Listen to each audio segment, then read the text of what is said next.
রণবীর সিং বরাবরই দীপিকার সবচেয়ে বড় চিয়ারলিডার। বউয়ের রূপে নয়, দীপিকার সাফল্যেও মুগ্ধ থাকেন রণবীর সিং।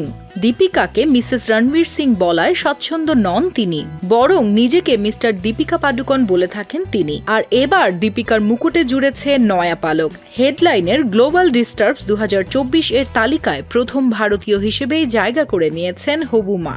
সংসারে সন্তান আসার আগেই এমন সুখবরে খুশি দীপিকার স্বামী অভিনেতা রণবীর সিংও। তালিকায় দীপিকার সাথে নাম শোভা পাচ্ছে হলিউডের খ্যাতনামা অভিনেত্রী উমা থার্ম্যান, আমেরিকান অভিনেত্রী ও প্রযোজক ইভা জ্যাকুলিনের নাম। জানা গেছে বিনোদন জগতে অনবদ্য অবদান, প্রচলিত ধ্যান ধারণার বদল আর আন্তর্জাতিক পরিচিতির কারণে দীপিকাকে এই তালিকায় অন্তর্ভুক্ত করা হয়েছে।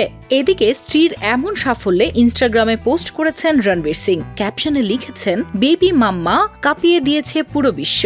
ওম শান্তি ওমের মাধ্যমে অভিনয়ের অভিষেক ঘটে দীপিকা পাডুকোনের। আগামীতে দীপিকাকে দেখা যাবে প্রভাসের সঙ্গে 2898 এডিতে এবং সিংহম এগেইন এই সিনেমাতে। তাছাড়া দীপিকা এখন 5 মাসের অন্তঃসত্ত্বা, অথচ নায়িকার চেহারা সেটা জানান দিচ্ছে না। এর জেরেই অনেকে মন্তব্য করছেন স্যারোগেসির মাধ্যমে হয়তো মা হচ্ছেন দীপিকা। এই বিতর্ক নিয়ে এখনও মুখ খোলেননি এই তারকা দম্পতি।